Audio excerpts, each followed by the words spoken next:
I'm joined by Lawrence White. He's professor of economics at NYU's Stern School of Business. He's also a former director of economic policy at the Department of Justice, and he served on President Jimmy Carter's Council of Economic Advisors. Larry, good to see you. Thanks for coming in. Thanks. So, I mean, as Deborah sort of mentioned, the market has been predicting that the economy is going to be slowing down. So, not surprising, I guess, that Ben Bernanke is acknowledging that? Well, I mean, it's been an open secret. The economy is not as robust as one would like. Unemployment has gone back up a bit to 9.2%. The job story, just all of the pieces of the economic story say this is not a robust recovery. Unemployment is way too high, and but at the same time, we've got the gridlock in Washington, the R's versus the D's, the Hill versus the president. And so it's hard for anything really to happen to get us out of this difficult situation we're in. Well, the Federal Reserve is, at least in theory, independent of the R's and the D's, although many would argue otherwise. But what does all of this mean for QE3? Are we going to get another round of quantitative easing? If I knew the answer to that, first I'd go out and either buy or sell, and then I'd tell you. But it's really hard to tell because Mr. Bernanke has been getting a lot of criticism on both sides. The people who say he's not doing enough, and the other people who say he's done way too much and hasn't had very much to show for it. So my guess is it's steady as she goes. He's not going to do much, and grit his teeth and hope for the best. And what is the best case scenario? I mean, do we need QE3? What happens if quantitative easing round 2 ends and then all what? right. I mean, what? All right. Suppose housing really were to stabilize, as a lot of people have been predicting. Then at that point, individuals, households start to feel a little more confident. They say, my asset isn't going to go down in value anymore. They may be prepared to spend a bit more. Banks may be prepared to lend a bit more because they're not worried about even more mortgages going bad. But I mean, given the recent numbers, that seems like a big supposition that housing would stabilize. That certainly is. And if it doesn't happen, then consumers continue to feel nervous, banks continue to feel nervous, and we could have a second dip. A lot of economic historians will point back to 1937, where a similar kind of second dip happened. And and housing, I think, is crucial here. If it doesn't stabilize, and if the Fed, worried about a lot of criticism, decides it doesn't want to go out and take another quantitative easing major initiative, we could see a second dip.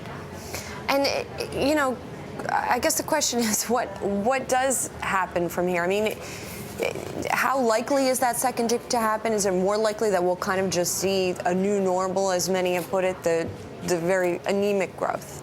Anemic growth, but that's not very satisfactory. Right. But what worries me is that we do have this, call it renewal of an absence of consumer confidence, a renewal of banks' reluctance to lend, and that can send us sliding back into a second dip. I want to get into something else that has to do perhaps with banks' reluctance to lend and to do business, and that's financial regulation.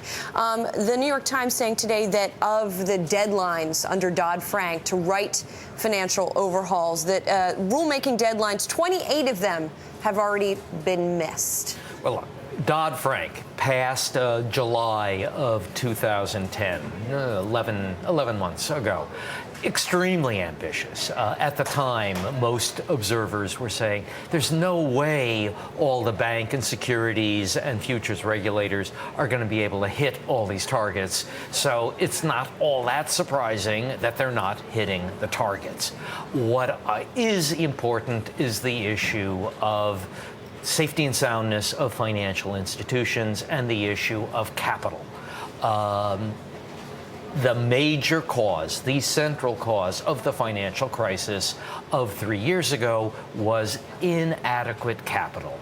excessive leverage on the part of very large financial institutions, trillion-dollar in asset financial institutions.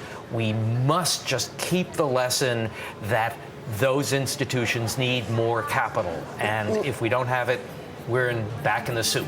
Larry, we started to talk about capital requirements for the banks. And of course, there are these Basel proposals for capital requirements. It seems as though the Fed is going to support the same global rules for this 3 percentage point surcharge, if you will, on the banks. Is that reasonable to you? Does that sound like a good capital requirement? It's a bare minimum. Look, it is the large banks that were responsible for the crisis, because you get very large and then the federal regulators say, oh, if they were to fail, there are all kinds of cascading effects and counterparties. If you're big, we need extra protection so as to reduce the likelihood that you're going to fail. And so having extra capital, it just comes with the territory. There's no alternative. It would be nice if it is on a level playing field with the other large banks around the world. That's what the Basel approach is supposed to do, so as to reduce the likelihood that some other country is subsidizing its banks by allowing them to get by with less capital, but then that country comes in to bail them out. But 3% extra, it's a bare minimum. Do you think that there should be a two-tiered approach so that the biggest banks, those that are deemed, significant to the worldwide financial system, that there should be a higher requirement? Absolutely, two-tier, because size is an extra problem. In economists' lingo, size is a negative externality, a negative spillover effect, and you want to make size more costly so as to discourage an institution from getting to that size unless it is really super efficient, and make it less likely that you're going to have problems, which is what extra capital, it's more costly, but extra capital means less likely to have problems. What about the argument on the part of the banks, and I guess even some consumer advocates, that whether you're talking about capital requirements or debit card fee caps, like we were just looked at the fast fact coming in, whatever financial regulation you're talking about, that the bank's going to take it back in one way or another, and that it's going to have a negative effect on the consumer at the end of the road? Look, it is the debit fee mess is completely separate. It had nothing to do with the financial crisis. It is a mistake to be trying to regulate debit card fees in this way. So, let's put that aside. But the capital issue, I'm very sorry, these guys are more systemic. The failure of large banks 3 years ago was the problem. We need to reduce that likelihood in the future, and that's simply an extra cost of doing business if you're large. One way to do that is to break up the pieces of a bank. You could do that voluntarily, spin off this piece, spin off that piece. Well, and some of the banks have been doing that, not so much of size, but more because of the Volcker rule and the impending enactment of that. And I've heard some folks on Wall Street say to me, because there's all of this uncertainty about exactly how the rules are going to be written, that there's sort of a freeze up in business, which has implications not just for the banks themselves, but arguably for corporations that are borrowing, et cetera, down the road. I am sympathetic to the uncertainty argument. Uncertainty is never welcomed unless you're a gambler. What these guys would like is certainty. They'd also like certainty that's favorable to them. Sure.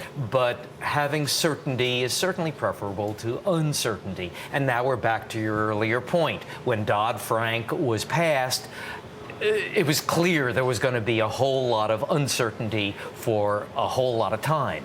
And that can't have been a good situation, but it can't also be a surprise to these guys. All they needed to do was watch the television back immediately after Dodd-Frank was passed, and there were plenty of people who would have said, guys, we're in for an extended period of uncertainty because there's no way all these rules are going to get written.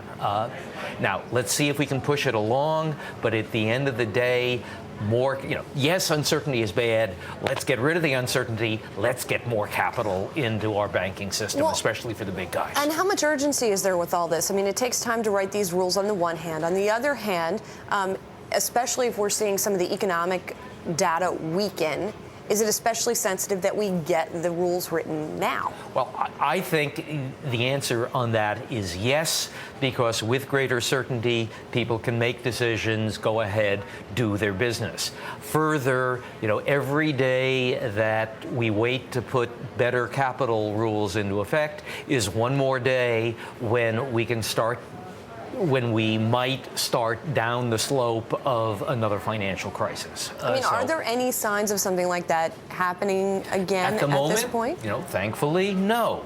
But these sorts of things creep up on you, and all of a sudden you are in the middle of a crisis. If you and I had been talking, say, in the spring of 2007, we probably would have said, things look pretty good. After all, the guys at the Federal Reserve were saying in the spring of 2007, things look pretty good. We've got the, things under control. And then all of a sudden, by the summer, it's clear things aren't so good.